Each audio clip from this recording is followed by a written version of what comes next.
کہ میڈیا کی اہمیت کے تعلق سے جہاں تک مسئلہ ہے تو سب جانتے ہیں کہ واقعی اس کی اہمیت ہے، لیکن اس کو لوگوں تک کیسے سمجھا ہے؟ کافی پریشانیوں کا سامنا کرنا پڑتا ہے جب اس کام کو لے کر کے نکلتے ہیں، تو اس کے اندر کیا ہے؟ یہ میڈیا کا، جس کو عربی میں ابلاغ کہتے ہیں، عربی میں اعلام کہتے ہیں، انفارمیشن کی جو ٹیکنالوجی ہے، بات کو لوگوں تک پہنچانے کا جہاں تک تعلق ہے، اس میں تو کسی کا اختلاف نہیں رہ گیا ہے۔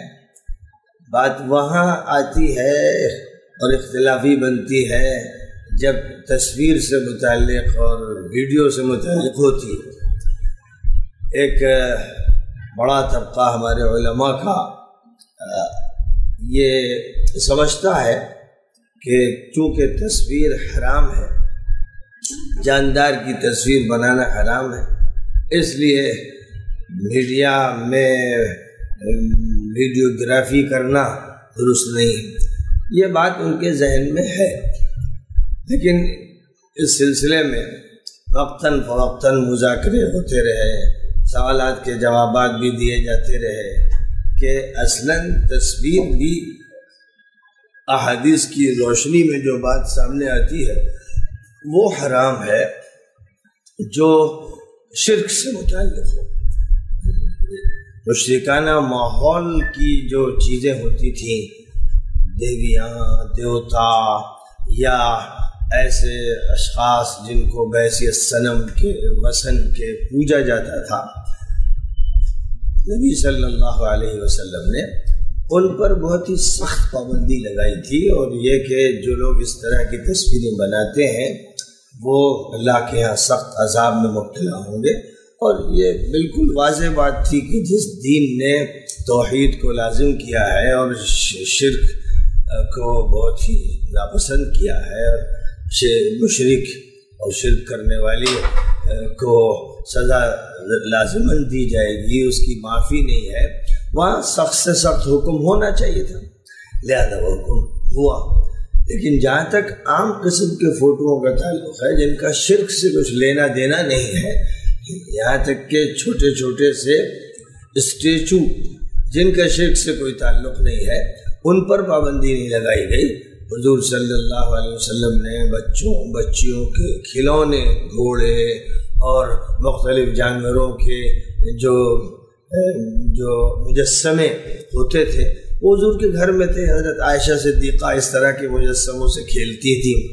اور حضور صلی اللہ علیہ وسلم کے گھر میں پردے پر فوٹو جو تھے، آپ نے فرمایا کہ نماز میں نے پڑھی تو میرے نگاہ کے سامنے آتے رہے، توجہ اس سے بٹی، اس لیے اس کو اتار دو اور اس کو بطور چادر کے استعمال کرو، یا تکیہ بنا لو، اس کو سی کر غلاف بنا لو اور بطور تکیہ استعمال ہو۔ تو ان فوٹوؤں کو ختم کر دینے، چادر کو جلا دینے، گھر سے نکال دینے کا حکم نہیں فرمایا گیا۔ اسی لیے تمام علماء کا اس پر اتفاق ہے کہ اگر فوٹو ایسے ہوں جو زمین پر ہوں، پلنگ پر ہوں، چادر میں ہوں، تو ان میں کوئی حرج نہیں۔ یہ بات اسی لیے کہی گئی کہ نبی صلی اللہ علیہ وسلم کے گھر میں وہ محفوظ رہے، اور آپ نے ایک حدیث میں فرمایا استثناء کرتے ہوئے کہ اللہ رقمن فی ثوب، کہ اگر کپڑے میں فوٹو وغیرہ ہیں، یعنی زینت کے لیے جو استعمال کیے جاتے ہیں، اور ان کا تعلق دیویوں سے، دیوتاؤں سے، صنم اور وثن سے نہیں ہے، تو کوئی حرج نہیں۔ یہ ایک ایسی بات ہے جس کو اگر غور سے دیکھا جاتا تو مسئلہ واضح ہو جاتا کہ فرق جو کیا گیا ہے وہ مشرکانہ عمل میں اور غیر مشرکانہ عمل میں۔ ایک تو یہ بات ہے جو بہت ہی بنیادی ہے، اور بہت سے ایسے حضرات رہے ہیں صحابہ میں، تابعین میں، جن کا ذہن اسی طرف گیا اور انہوں نے اس کی توجیحات فرمائی۔ لیکن دوسرا جو نقطۂ نظر ہے جس میں یہ بات کہی جاتی ہے کہ کوئی سی بھی حیوان کی سی حیات کی تصویر ہو تو وہ جائز نہیں ہے، وہ بھی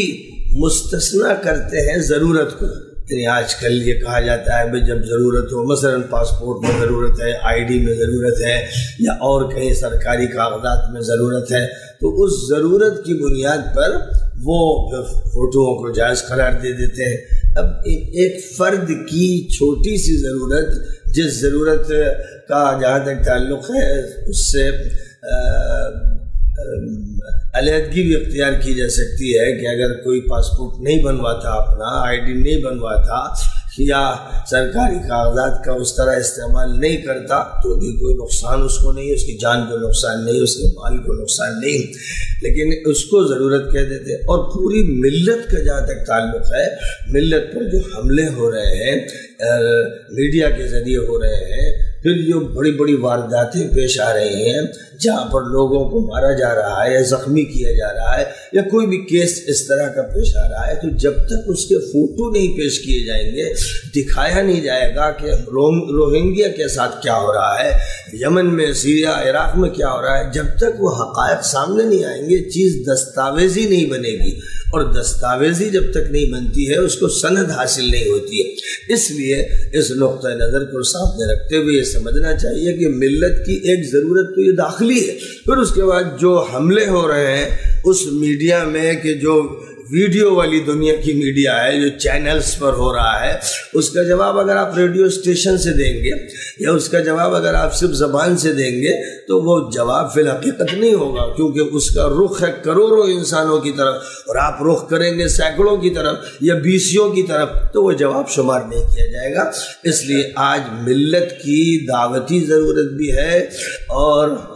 مقابلے کی ضرورت بھی ہے، اور باطل کو زیر کرنے کے لیے اور حق کو غالب کرنے کے لیے یہ ضرورت ہے کہ میڈیا کا بھرپور طریقے پر وہاں استعمال کیا جائے جہاں اس کا استعمال کر کے ہم پر حملہ کیا جا رہا ہے، اور حق کو ناحق اور باطل کو حق ثابت کیا جا رہا ہے۔ ہم کو بھی اسی جگہ پر اسی طرح عمل کرنا پڑے گا،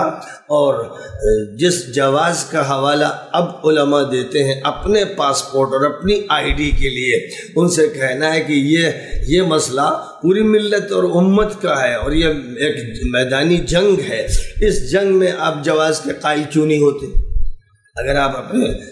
گھریلو مسائل اور ذاتی مسائل کے لیے جواز کا سہارا لیتے ہیں، تو آپ پر لازم ہے کہ اس بڑی ضرورت کے لیے بھی آپ جواز کا تذکرہ کیجئے۔ اور جو لوگ اس بات کے قائل ہیں کہ جن فوٹوؤں کی ممانعت فرمائی گئی وہ مشرکانہ ماحول کے فوٹو تھے، ان کے لیے کوئی مسئلہ ہی نہیں۔